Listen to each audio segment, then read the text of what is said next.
Hello guys, welcome to the channel. So I am Manali Singh and intern with Com Connection, and today I am going to talk about a chapter that is related to banking. We will cover commercial bank and the central bank, that is RBI.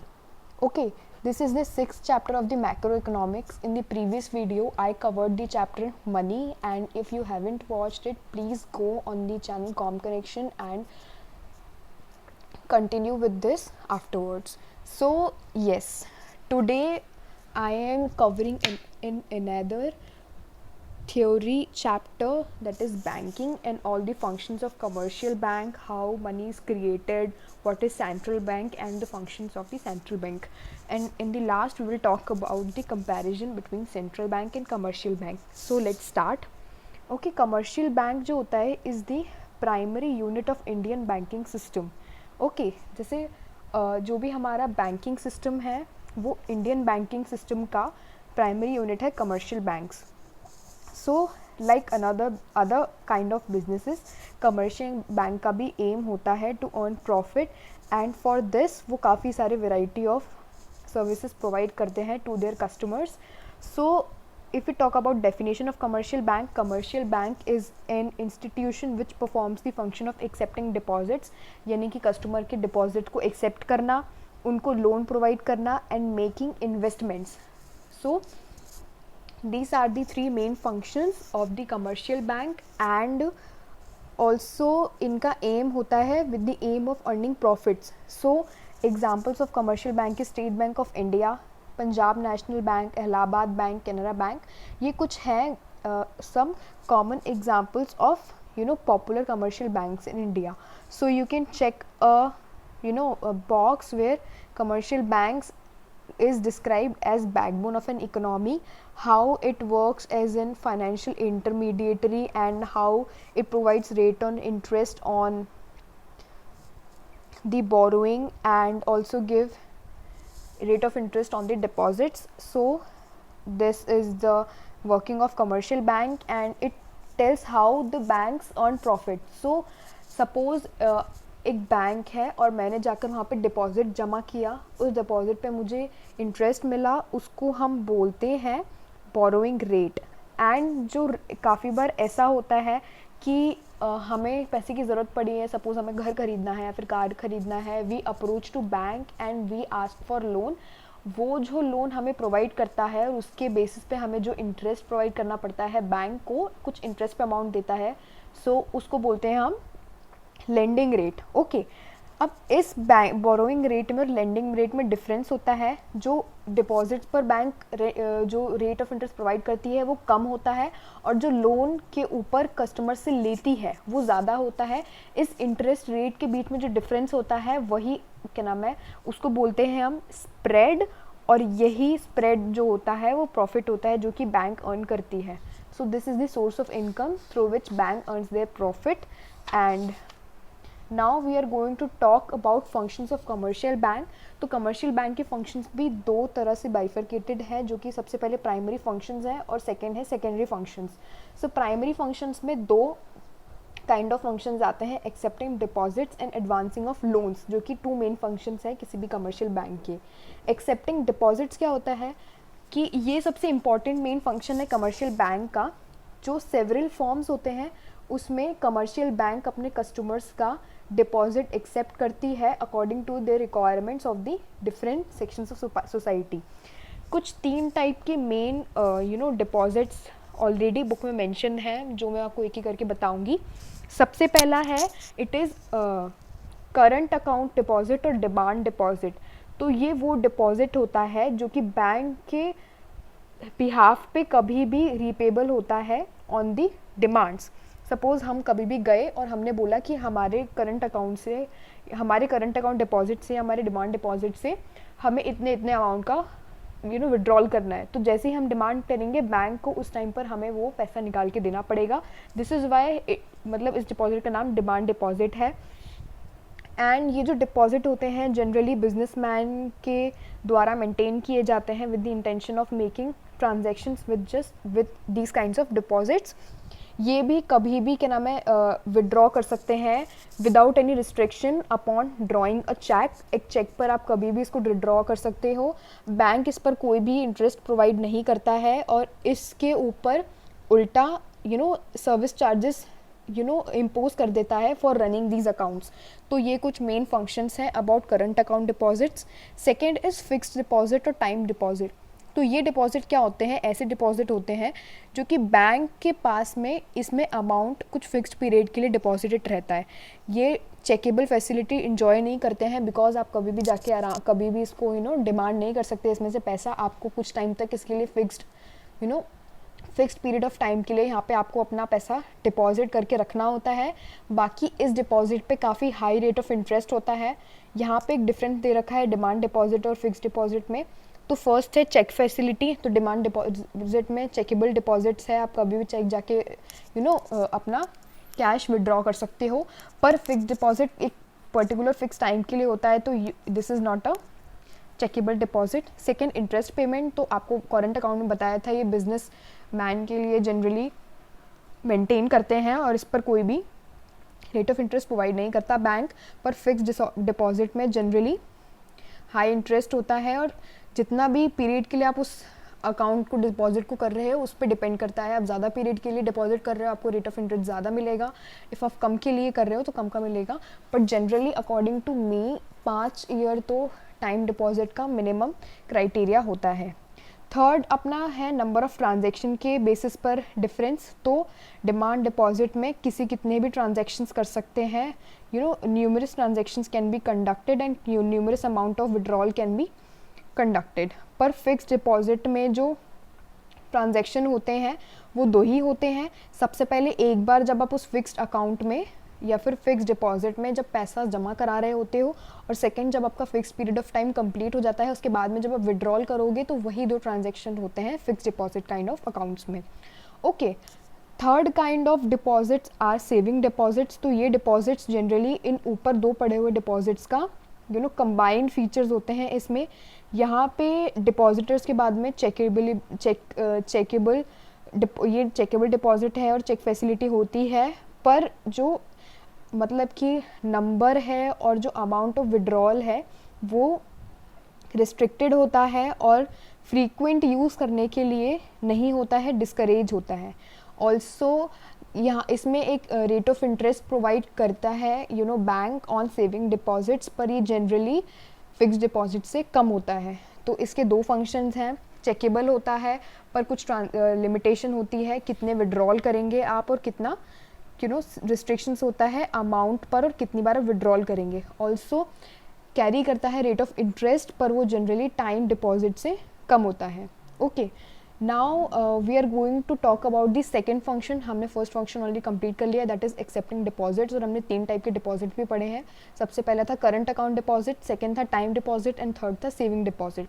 Now second function is advancing of loan. So what is advancing of loan?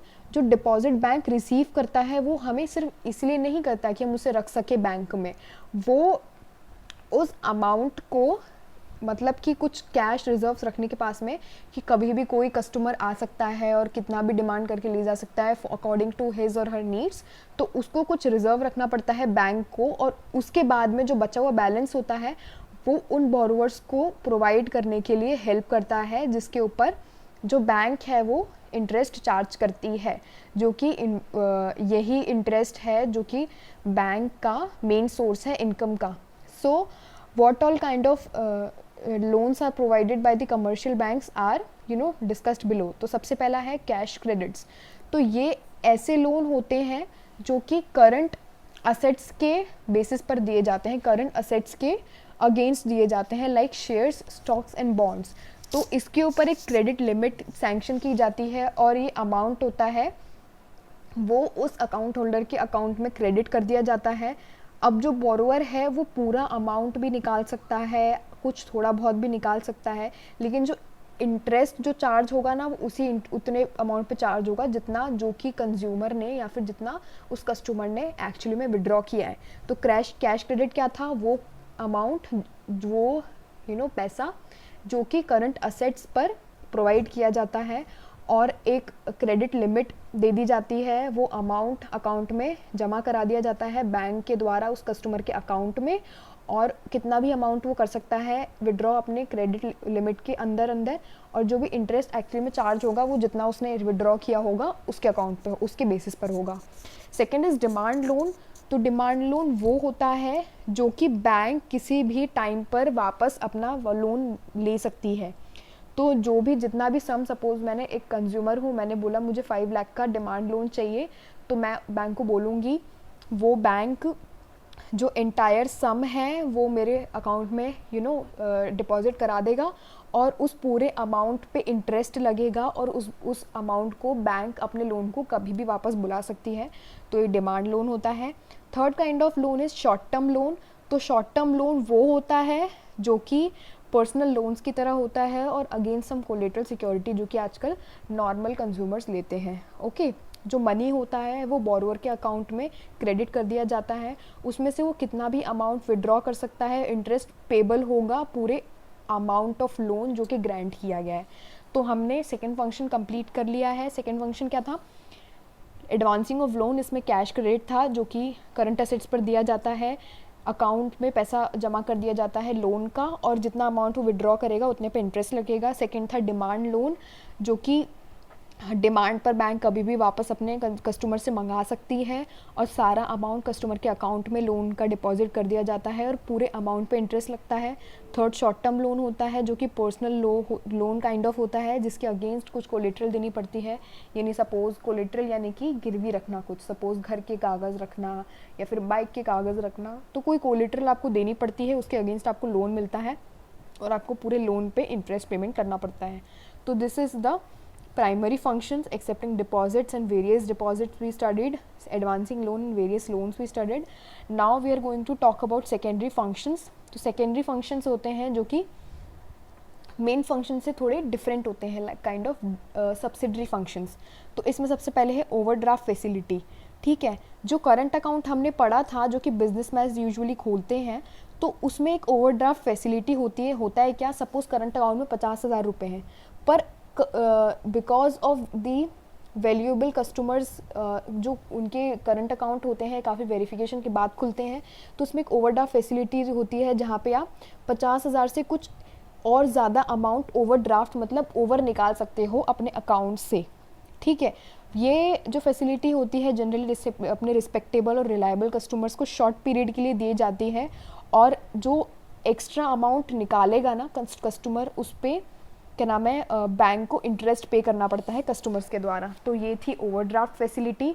Second is discounting of bills of exchange. तो ये ऐसी facility होती है जहाँ पर अगर कोई customer है जिसके पास बिल ऑफ एक्सचेंज है, तो वो अपना बिल जाके बैंक से डिस्काउंट करा सकता है बिफोर द मैच्योरिटी। सपोज़ तुम्हारे और मेरे बीच में एक ट्रांजैक्शन हुआ, तुमने मुझे कैश नहीं दिया, तुमने मुझे एक बिल बना के दे दिया 3 महीने का, कि 3 महीने के बाद में आप आके मुझे इसे देना और आप पैसे ले जाना, पर मुझे उस बिल से पैसे एनकैश कराने हैं मतलब मैच्योरिटी होने 3 महीने होने से पहले ही।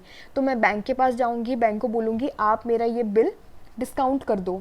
ठीक है, तो इस डिस्काउंट पर ना कुछ परसेंटेज है ना कट जाता है। सपोज़ अगर 3,000 का है तो 3,000 रुपये से 10% कट जाएगा, 300 रुपये बैंक अपने पास रखेगी, और उसके बाद में बाकी का जो बचा हुआ 2700 है वो होल्डर को दे देगी। तो ये जो कमीशन होता है ये बैंक अपने पास रख लेता है, और जैसे ही वो मैच्योरिटी 3 महीने की कंप्लीट हो जाती है, आपने जो मेरे को बिल दिया वो बिल का पेमेंट आपको जाके बैंक को देना पड़ेगा, क्योंकि बैंक ने इसका अमाउंट ऑलरेडी मेरे को पहले से पे कर दिया है। तो बैंक ये फंक्शन भी प्रोवाइड करता है।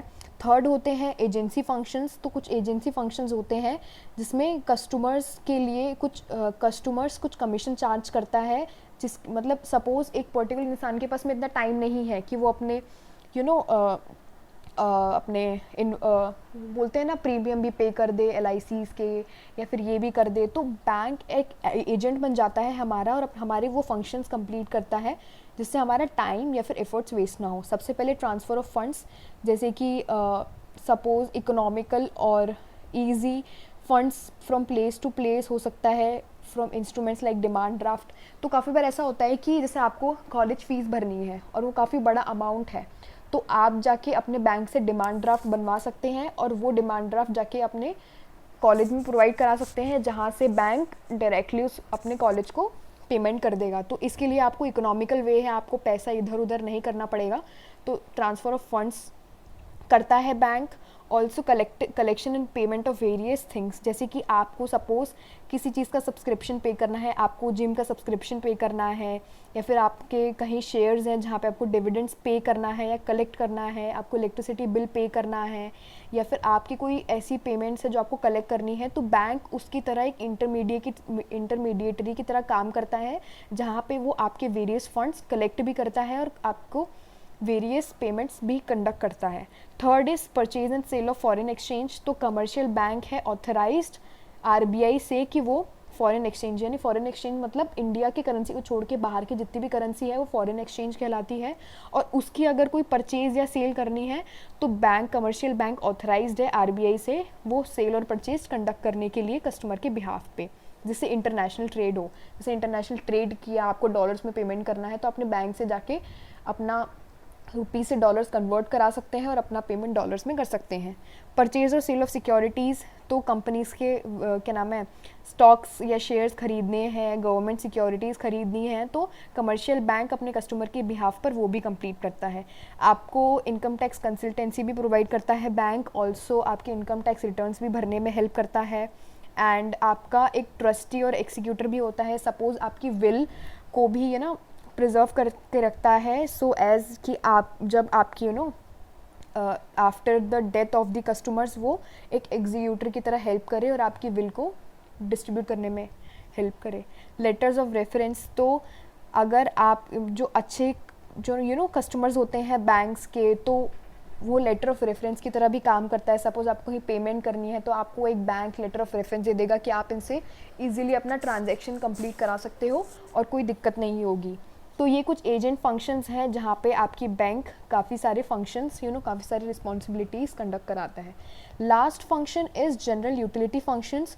तो जनरल यूटिलिटी फंक्शंस काफ़ी प्रोवाइड करता है। जैसे आपने लॉकर फैसिलिटी सुनी होगी बैंक की, कि आप अपने कैश या फिर गोल्ड स्टफ़ या फिर डायमंड स्टफ़ सेफ कस्टडी में सेफ्टी वॉल से लॉकर्स में बैंक में रखवा सकते हैं। ट्रैवलर्स चेक, सो सपोज़ आप कहीं जर्नी कर रहे हो और आपको रिस्क अवॉइड करना है कैश रखने का साथ में, तो कमर्शियल बैंक ट्रैवलर्स चेक आप अपने कस्टमर्स को प्रोवाइड करता है। लेटर ऑफ क्रेडिट वो होता है कि बैंक इशू करता है अपने कस्टमर्स को कि ये पर्टिकुलर कस्टमर की क्रेडिट वर्थीनेस और क्रेडिटेबिलिटी अच्छी है और आप इनसे ट्रेड कंडक्ट कर सकते हो, बड़े बड़े बिजनेस में हेल्प आता है। अंडरराइटिंग सिक्योरिटीज़, सो कमर्शियल बैंक अपना एक टास्क अंडरराइट सिक्योरिटीज़ करने में भी हेल्प करता है, क्योंकि public has full faith in the credit worthiness of the banks. तो पब्लिक हेसिटेट नहीं करती है सिक्योरिटीज़ को खरीदना जो कि बैंक प्रोवाइड करता है। तो काफ़ी सारी कंपनीज बैंक के द्वारा अपनी सिक्योरिटीज़ बेचती है। Last function is collection of statistics. तो बैंक कलेक्ट करता है और पब्लिश करता है काफ़ी सारे statistics related to trade, commerce and industry, जिससे फाइनेंशियल मैटर्स में अपने कस्टमर्स को एडवाइजरी मिलती है। तो ये कुछ फंक्शंस हैं जो कि मैंने आपसे डिस्कस किए। First is primary function, secondary function, agency function and general utility function. So this is the end of the video where we studied about the various functions of banks, commercial banks. Thank you so much for sticking with us. Please like, subscribe and share if you like our video. Thank you so much.